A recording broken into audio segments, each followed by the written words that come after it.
Kalau bicara sejarah dalam puisi, tentu Boy harus melakukan riset. Kalau tadi pertanyaan dari kawan-kawan kita kan bagaimana cara mengolah sejarah di dalam puisi, pasti tentu saja membaca ya kan. Apakah bagaimana upaya Boy menggali sejarah selain membaca atau riset yang cukup lama atau bagaimana? Biasanya dalam setahun saya bisa bikin puisi sejarah itu menghasilkan paling banyak 20. Dari 20 itu banyak yang tidak dimuat malah. Banyak yang tidak dimuat malah. Karena akhirnya setelah saya cari lagi, saya pikir-pikir lagi, ada tema yang kuat tapi bahasanya lemah. Akhirnya ada juga puisi yang temanya biasa saja tapi bahasanya terlalu berat. Saya pernah bikin puisi tentang pergundikan di Hindia Belanda. Oke, menarik. Itu saya baca buku Reggie Bay, dari Belanda. Saya baca buku itu dan saya tulis, dan saya kira redaktur manapun juga bingung dengan puisi itu karena sebagai satu karya puisi bahasanya mungkin terlalu membingungkan. Tapi kalau sebagai saya kira itu jadi. Jadi akhirnya ada satu tegangan begitu di dalam penciptaan itu sendiri. Akhirnya saya mundur, puisi itu saya kandangkan, tidak saya pakai lagi. Kita akan lanjut dengan sesi kedua tentang bagaimana kita membaca perkembangan dunia penyairan di Riau, terutama generasi mutakhir ini ya, generasi baru. Kemarin sempat kita coba bahas tentang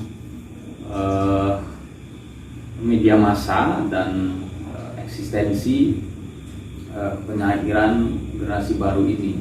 Boy kemarin sempat menyebut bahwa media massa masih menjadi ruang yang cukup penting untuk membangun eksistensi penyairan hari ini. Kemudian Boy menyebut juga tentang media mainstream dan lain-lain yang sempat kemudian direspon oleh kawan-kawan, kenapa mesti Jakarta dan lain-lain. Dan mungkin Boy bisa lebih mengelaborasi itu, menjelaskan lebih detail persoalan itu karena kemarin macam-macam. Silakan Boy. Tema utamanya adalah apa kabar penyair muda Riau hari ini. Muda dalam tanda petik. Kemarin saya ingin bilang bahwa muda dalam bahasa saya itu 18 tahun atau 17 tahun sampai 35 lebih. 35 lebihnya mungkin 40 atau di bawah itu. 40 lah ya. 40. Kalau 40 atas nanti saya masih muda ya. Anggap pemarah masih. Atau yang belum nikah ya? Oh enggak juga. Enggak ada ukuran. Oke. Saya kira muda di situ, kalau kemarin sempat saya diskusikan, muda di situ kan muda dalam konteks bahwa usia ya, usia jadi bukan karya gitu. Yeah. Terutama pada usianya, pada orangnya, pada penyairnya, karena penyair muda bukan puisi muda gitu ya. Maka kesana arahnya sebetulnya. Itu soal pertama. Soal usia. Yang kedua, apa kabar? Saya ingin bilang bahwa saya akan mengulangi jawaban-jawaban saya dalam pertanyaan yang sama beberapa tahun lalu. Beberapa teman juga bertanya seperti itu, dan saya selalu jawab begini: penyair muda di Riau itu baik-baik saja. Dalam kegamangannya. Baik-baik saja dalam kegamangannya. Ini gimana ini? Artinya kalimat-kalimat bersayap harusnya. Kan rahasia bahasa Indonesia juga di sini. Ini akan menjadi persoalan eksistensi yang kedua. Eksistensi yang pertama adalah eksistensi karya, yang kedua adalah eksistensi sejarah. Dengan warisan sejarah yang begitu besar, dengan bahasa Melayu yang menurut beberapa penyair sudah enak di telinga bahkan sebelum menjadi puisi, kenapa tidak kita wujudkan? Tapi kan ada pandangan lain ya. Misalnya hari ini media massa kan sudah juga mulai banyak yang tutup ya, cetak ya misalnya ya. Itu yang pertama. Yang kedua, apakah dengan begitu media cetak yang tersisa ini masih menjadi ruang paling legitimatif gitu, untuk mengangkat seseorang menjadi penyair yang diakui dalam tanda kutip. Sementara misalnya media sosial kita sebut tadi atau media online yang cukup banyak hari ini, itu juga menjadi media alternatif bagi kawan-kawan muda ini untuk menyalurkan atau menyiarkan karyanya. Mereka akan beranggapan bahwa ya sah-sah saja saya membangun eksistensi dengan cara-cara kami, atau mungkin dengan buku yang kemarin juga sempat kita singgung ya, soal buku misalnya yang hari ini cukup banyak buku puisi itu surplus. Yang pertama tadi soal legitimasi, saya kira media massa di pusat juga banyak sekali perdebatan apakah bisa menjadi tolok ukur. Ya, saya bersama orang-orang yang bilang tidak menjadi tolok ukur. Tapi ketika banyak penyair berkumpul di sana dan skalanya sudah nasional, kenapa kita tidak melakukannya? Itu saya kira.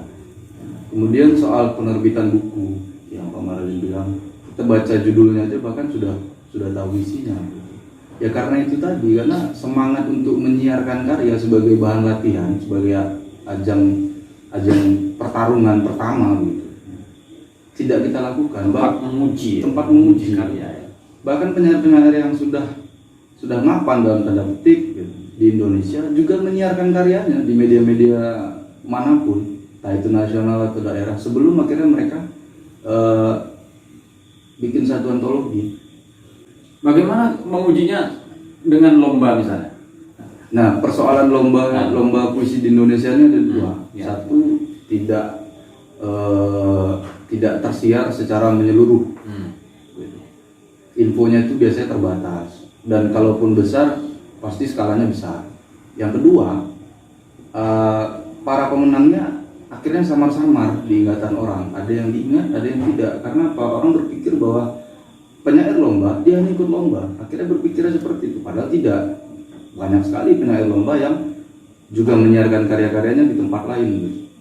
Nah, kalau pertanyaan misalnya Pak Marlin kita bawa melebar, apakah puisi-puisi dari karya lomba ini juga layak untuk dibukukan? Saya kira layak, karena dia sudah ada kuratornya, sudah ada jurinya, sudah teruji. Tapi bukan berarti harus ikut lomba terus baru bikin antologi gitu. Artinya, bolehkah kita misalnya menyimpulkan ketika kita akan membuat sebuah buku, karya itu sebelumnya sebaiknya diuji dalam tanda kutip gitu, diuji bisa melalui misalnya pemuatan lewat media massa, atau mungkin lomba, atau ada ruang-ruang penguji yang lain, bisa saja misalnya media sosial. Bisakah media sosial misalnya hari ini menjadi ruang penguji bagi karya kawan-kawan kita ini? Ya, persoalan yang terbesar sekarang itu adalah ketika media sosial yang menjadi ladang ujian bagi saya dalam dunia komunitas sastra di Riau. Pertumbuhannya mungkin sama seperti yang sebelumnya. Saya tidak bilang stagnan. Mungkin sama dalam arti sedikit lebih banyak. Tapi kualitas dan kuantitas karyanya bisa kita perdebatkan. Misal begini, pada tahun 2000 sampai 2010 ke atas, sebelum 2015 barangkali, itu banyak juga komunitas sastra, atau mungkin sedikit di Riau, saya juga tidak tahu. Tapi kualitas dan kuantitas karyanya saya tahu. Bagaimana puisi-puisi yang dimuat di Riau, saya juga membaca itu, yang kemudian dibukukan setiap tahun melalui Yayasan Sadar. Nah, setelah itu saya nyaris tidak mengikuti lagi, bahkan di koran lokal sendiri. Tapi bahwa komunitas sastra penting ya, penting. Di mana letak pentingnya? Penting yang pertama itu tadi, bahkan teman-teman yang mau mulai itu tidak tahu bagaimana caranya mengirimkan karya. Itu tugas komunitas sastra, bukan tugas redaktur sastra. Mereka hanya menerima, koran hanya menerima. Yang tahu ya yang pernah berguru kepada yang sudah. Nah, yang sudah ini akhirnya bikin komunitas, orang-orang yang sudah menembus media, sudah menjadi penyair gitu. Kira mereka bikin komunitas, mereka lah yang mengajari adik-adiknya, mereka yang mengajari teman-temannya, dan mereka lah yang memotivasi ya. Oke. Di luar konteks media massa ya, dan di luar konteks komunitas, kalau kita bertanya kembali soal penyair muda Riau itu tadi, bagaimana Boy melihatnya hari ini? di luar konteks media massa, apakah dia berkirim karya atau tidak gitu ya. Kita kan juga harus melihat jangan-jangan mereka punya orientasi yang berbeda dalam berpuisi gitu ya. Kita juga harus melihat fenomena yang lain selain mungkin cara-cara kita selama ini berkirim ke media massa melalui ekstensi dan media massa mainstream, dan nyatanya memang itu yang sering berhasil. Tetapi kawan-kawan kita ini mungkin menempuhnya dengan cara yang berbeda. Bagaimana Boy melihat ini? Bagaimana Boy melihatnya di luar konteks media? Mereka mungkin mereka berkarya saya kira ya, dan kemudian menerbitkan buku bersama, antologi bersama, dan itu banyak sekali antologi bersama ini. Bisa dikatakan setiap hari lahir, apapun tema bisa jadi antologi bersama, sekarang bisa jadi buku puisi antologi bersama gitu kan. Nah sekarang sepertinya itu jalur apa ya, jalan dekat ya, apa namanya itu? Saya tidak ingin mengatakan itu sebetulnya, tapi jalan dekat lah gitu. Nah, ini bagaimana fenomena ini? Kalau komunitas sastra saya kira yang hidup biasanya, komunitas sastra yang hidup, mereka punya diskusi, mereka punya dialog antar komunitas, bahkan mereka punya festival sastra yang juga ditaja oleh sebuah komunitas atau gabungan dari beberapa komunitas. Dan di Riau saya kira puisi belum dirayakan sebagai sebuah teks yang harus kita kaji. Akhirnya banyak sekali acara-acara yang sifatnya seremonial, baca puisi. Saya tidak akan mengkritik itu karena itu kembali kepada masing-masing. Tapi saya kira menempatkan puisi sebagai teks sama saja seperti menempatkan cerpen dan esai sebagai teks. Kenapa puisi dirayakan seperti itu? Saya kira mungkin karena mereka berpikir bahwa puisi dekat sekali dengan deklamasi, puisi dekat sekali dengan panggung, dan puisi sangat pendek untuk dibacakan. Akhirnya yang terjadi adalah festival pembacaan puisi, bukan festival tentang kajian atas teks itu sendiri. Panggung seorang penyair itu tulisannya dimanapun dia dimuat, bukan panggung dalam arti sesungguhnya. Artinya ketika penyair itu tidak pernah baca puisi pun misalnya di panggung, Sapardi misalnya, jarang sekali kita lihat Pak Sapardi baca puisi, dan biasa saja kalau baca puisi. Semoga lekas sembuh Pak Sapardi. Iya, kita doakan ya. Tapi puisinya dibaca orang, karena itulah puisi yang memuisi tadi, yang penyairnya sadar bahwa ini teks dan diperlakukanlah sebagai teks. Oke, tapi begini, ada mungkin pandangan lain atau kita mencoba melihat perspektif yang berbeda, misalnya bagaimana kita cara membahasnya nanti ya. Melihat bahwa teks puisi itu juga kalau kita melihat sastra lisan misalnya, itu puisi memang dilakukan, didendangkan, kemudian dipanggungkan, dibacakan gitu kan. Jangan-jangan dalam masyarakat kita yang masih lisan ini, kemudian seolah-olah teks itu menjadi tidak terlalu penting dibandingkan dengan cara dia membaca. Gitu kan. Bagaimana dengan? Saya kira persoalannya adalah bagaimana seorang penyair itu memandang teks puisi tadi, bukan soal sejarah seperti yang dibilang Pak Mara. Saya sepakat, sebenarnya saya sepakat, apalagi di Sumatera dan di Jawa juga puisi itu biasanya sebuah tembang. Nah di Sumatera misalnya sebagai mantra, sebagai kabar.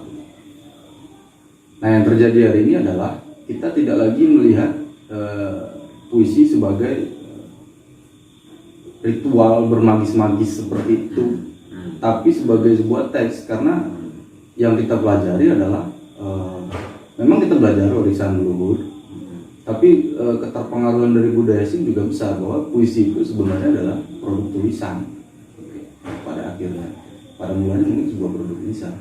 Ya artinya kita tetap menganggap bahwa hari ini